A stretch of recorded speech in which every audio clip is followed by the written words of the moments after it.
Ang Midnight Driver. Sa isang maliit, masiglang bayan sa Pilipinas, kung saan ang mga jeepney at tricycle ay naglalakad sa mga kalye at ang amoy ng street food ay pumupuno sa hangin, may isang matandang lalaki na nagngangalang Junel. Siya ay kilala sa buong bayan, hindi lamang dahil sa kanyang hindi magbabagong dedikasyon sa kanyang trabaho bilang taxi driver, kundi pati na rin sa kanyang walang kapantay na etika sa trabaho at determinasyon. Sa 70 taong gulang, siya ay naglaan ng mga dekada sa likod ng manibela, pinapanday ang parehong mga maayos na ilaw at madilim na mga daan ng syudad. Bagaman ang kanyang buhok ay pilak na layon at ang kanyang mga kamay ay may mga bakas ng katandaan, ang kanyang spirito ay nananatiling hindi natitinag. Bawat gabi sa oras ng hating gabi, si Junel ay naghahanda para sa kanyang shift. Maingat niyang linilinis ang kanyang taxi, tinitiyak na ito ay walang dungis para sa kanyang mga pasahero. Pero habang papalapit ang oras ng mga multo, madalas na nahanap ni Junel ang kanyang sarili na inaalagaan ng mga kwentong ibinahagi sa pagitan ng mga driver sa mababang tinig. Ang ilan ay umabot pa sa sikat na video sa YouTube na pinamagatang Taxi Driver Horror Stories. Ang mga ito ay hindi lamang mga kwentong itinaguyod para sa kasiyahan. Ito ay ang madilim na katotohanan ng kalakalan, sinanib ng mga taong nakaranas ng mga nakakatakot na pangyayari. Ang unang kwento na rumagasa sa isip ni Junel ay tungkol sa isang driver na kumuha ng isang babae na nakadamit ng puti. Sa sandaling tumingin ng driver sa rear view mirror, ang mga mata ng babae ay walang laman at kabila ng masiglang syudad sa paligid, isang lamig ang bumalot sa sasakyan. Nang umabot sila sa ninanais na destinasyon, lumingon siya upang tumingin sa likuran, taning makita ang upuan na walang laman at ang pinto na hindi maipaliwanag na nakalak. Nanginginig si Junel sa isip na yon, pero bilang isang tao ng tungkulin, tinanggal niya ito. Kwento lang ito, bulong niya sa sarili habang iniikot ang susik. Ang gabi ay umusbong ng tahimik sa taning humuhuni ng radyo at paminsan-minsan na pagkikipot ng mga kuligrik na punong-puno sa hangin. Ang kanyang mga unang pasahero ay karaniwan lamang, pero nanatiling alerto si Junel. Ramdam ang di nakikitang bigat na nakalulutang sa paligid. Habang siya ay umuusod patungo sa mas malalim na bahagi ng bayan, ang mga kalye ay naging mas madilim at maraming mga omen. Maya-maya malapit na sa 2:00 ng madaling araw nang kumuha siya ng batang lalaki sa halos abandonadong kanto. Ang hangin ay tila mabigat sa tensyon habang ang lalaki ay kumislid sa likurang upuan. Nagsuot siya ng hoodie na nagkukubli sa kanyang mukha, ngunit nakita ni Junel ang kislap ng takot sa kanyang mga mata. "Pwede ba akong dalhin sa lumang simbahan sa dulo ng kalye?" hiling niya.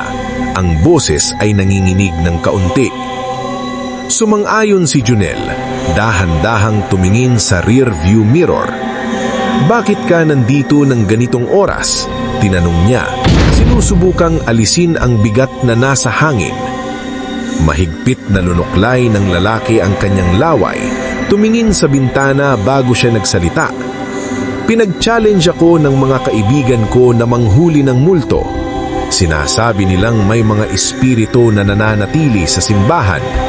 Hindi ako natatakot sa ganitong mga bagay hanggat sa..." Nag-atubili siya, nanginginig ang kanyang mga kamay. "Hanggang sa ano?" hinikayat ni Junel. Ang puso ay tumitibok ng mabilis habang ang gabi ay nagiging mas mabigat sa alon ng pangamba. Biglang huminto ang katahimikan sa taxi. Lumaki ang mga mata ng batang lalaki habang siya ay tumingin sa likuran ni Junel. "May tao sa likuran natin!" sigaw niya, puno ng takot. Natutulagan ng hininga ni Junel habang dahan-dahan siyang sumilip sa salamin. Inaasahan ang pinakamasamang pangitain. Ngunit wala. Taning ang walang lamang kalsada na nakalatag sa likuran nila. Kumalma ka. Baka ito ay produkto ng iyong imahinasyon. Yinakap ni Junel ang sarili sa kanyang kaayam habang sinusubukang panatilihin ang kanyang kapanatagan. Natatakot ang mga tao kapag umaalis ng ganito sa kadiliman. Habang sila ay lumalapit sa bumabagsak na simbahan, ang atmosfera ay naging masalumuot, para bang ang hangin mismo ay sumikip sa isang mabigat na ulap. Nakiusap ang batang lalaki kay Junel na bilisan ng takbo, pinipilit siyang mas mabilis na makarating. Sa puntong iyon, naramdaman ni Junel ang lamig na dumaloy sa kanyang gulunggod, isang nakakabahalang sensasyon na marahil sila ay hindi nag-iisa gaya ng akala nila. Biglang huminto ang batang lalaki, nakatitig sa isang bagay sa labas ng bintana. Ano yon? Bulong niya. Pinilit ni Junel na tumingin sa isang figura na nakatayo sa harap ng simbahan, nakabalot sa mga anino. May noong bagay sa kanya na tila mali, halos hindi mula sa mundong ito. Nang walang pag-iisip, pinindot ni Junel ang preno. Bumaba ka! Sigaw niya. Pakiramdam ang di maitatangging takot na dumadaloy sa kanya. Habang ang batang lalaki ay nagmamadaling lumabas ng taxi, nasaksihan ni Junel ang nakakabahalang figura na nagbago sa isang morbidong grotesko, isang nakatwist na ekspresyon na nagpadala ng panginginig sa kanyang gulunggod. Sa mga sandaling na tila isang kawalang hangganan, ang simbahan ay naging tahimik, para bang ang mundo ay humihinga. Sa mga sandaling naipon ni Junel ang lakas na bumilis, napansin niya muli ang rear view mirror. Walang laman, parehong nawala ang batang lalaki at ang nakakabahalang figura. Ang puso ay tumitibok ng mabilis.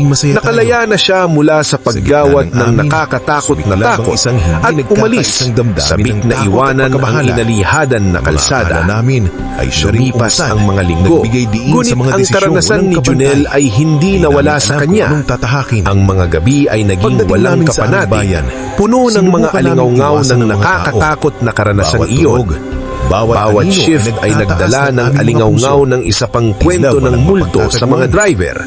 Heto naman, habang siya ay patuloy na nagmamaneho, ipinapasa ang mga karaniwang mga pasahero sa mga karaniwang oras.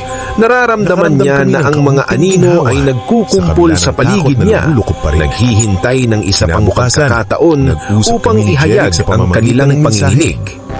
Isang maulan na gabi, habang si Junel ay nakaparada sa isang tahimik na purno para suriin ang kanyang ruta para sa susunod na pasahero, nag-scroll siya sa telepono niya at nakita ang video sa YouTube na pinamagatang Taxi Driver Horror Stories. Habang siya ay nakikinig, ang mga panginginig ay dumapo sa kanyang balat. Bawat driver ay nagsalita tungkol sa nagnananghib na takot at mga misteryosong aparisyon. Sinuri niya ang kanilang mga kwento. Nagtataka kung ang kanyang sariling karanasan ay magiging bahagi ng mga iyon balang araw. Pumasok ang gabi, ang bagyo ay bumubuo sa labas habang ang kulog ay yumuyagog sa itaas. Sa mga sandaling iyon, nagbuzz ang telepono niya ng isang notifikasyon. May taong nagkomento sa kanyang kwento. Ibahagi ang iyong kwento, matanda. Hindi mo mapagkakatiwalaan kung ano ang nakita ko noong gabing iyon sa simbahan. Naramdaman ni Junel ang malamig na daliri na kumakapit sa kanyang puso. Nandoon ang isang desisyon sa isang malalim na hininga. Siya ay nag-isip kung siya ay dapat magbunyag sa kanyang karanasan sa di nakikitang nilalang sa simbahan. Isang imbitasyon upang ibahagi ang kanyang takot sa mundo. O marahil isang imbitasyon upang muli niyang angkinin ang mga anino. Tumigil siya at tumingin sa rear view mirror. Kalahating inaasahan na makikita ang nakakabahalang figura sa kanyang ilaw sa gitna ng kadiliman sa naghihintay na sagupan sa pinagmulan ng aming takot. Na mga isip, kami Haharapin ba biktima. niya ang takot Hindi na kami umagaw takas. sa kanyang Sa kapayapaan? lungkot at ligaya, O siya ay kami ang magiging mananatiling bahagi ng bilanggo ng mahiwagang kanyang nilalaman kasawaan? ng Baryo Ang Pag-asa. pagpipilian ay nanroon sa kanyang harapan, isang desisyon na maaaring magbago sa kanyang kapalaran at panatilihing nakalalakob ang nakakatakot na gabi. At gayon, ay nakaupo si Junel sa katahimikan ng madilim na kalsada. Ang kwento ng taxi driver ay nananatili sa balanse, hinihintay ang susunod na kapata.